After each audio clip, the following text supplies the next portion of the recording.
Vesam pavasara lietiņam līstot un lieldienas gaidot, mēs ar CSDD kvalifikācijas daļas priekšnieku Teteru kungu nolēmām pievērsties rubrikai atkārtošanas zināšanu māte. Un šoreiz apskatīsimies uz satiksmes noteikumu punktu, kur tiek runāts par kreisā pagrieziena izdarīšanu.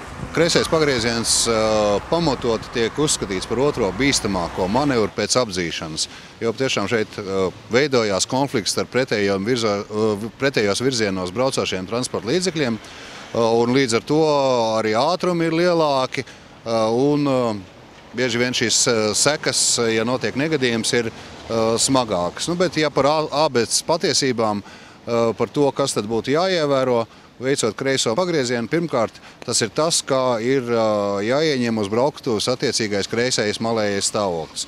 Tas nozīmē to, ka, ja jūs atrodaties uz divvirziena ceļu, tātad tā ir vai nu kreisā malējā josla, vai nu arī šis stāvoklis iespējami tuvu, teiksim tā, no ceļa aslīnijai.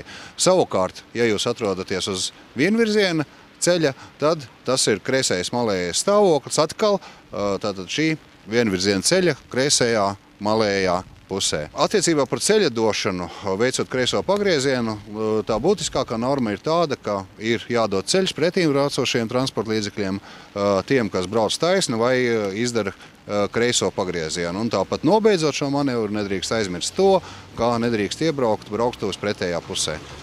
Cik ilgi pirms manevra uzsākšanas, šī kreisā manevra uzsākšanas, ir jāparāda pagrieziens kreisais? Pagrieziena rādīšanas laiks konkrēti nav noteikts, ko saka satiksmes noteikumi, ka tas ir jāizdara saulaicīgi. Protams, ka pirmkārt šis pagrieziena rādītājs vispār būtu jāieslēdz, ar ko bieži vien vadītāji grēko, bet pārējais tātad lēmums ir atkarīgs no vadītāja un ir atkarīgs no katras konkrētās ceļu satiksmes situācijas. Piemēram, ja tieši pirms šī kreisā pagrieziena ir kaut kāda iespēja iebraukt vārtos vai kaut kādā blakus teritorijā, protams, kad nevajadzētu maldināt pārējos un rādīt to signālu tādā veidā, ka viņi var jūs pārprast, ka jūs nogriežaties agrāk.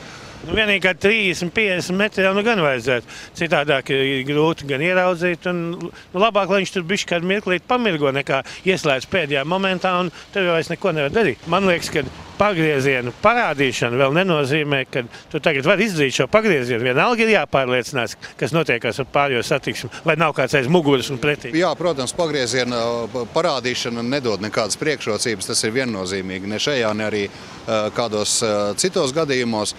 Ko es vēl gribēju pieminēt, ka patiešām labāk saulaicīgāk nekā pēdējā brīdī, jo īpaši tas ir tādas intensīvas satiksmes apstākļos, ja patiešām brauc pārējie transporta līdzekļi, viņiem tātad, ja, lai nekavētu satiksmi, būtu jāpārkārtojas uz labo joslu, tad šī gadījumā patiešām ir jo īpaši svarīgi tas, lai neveidotos arī sastrēgumi, lai pārējie vadītāji laicīgi redzētu un saprastu jūsu nodomus.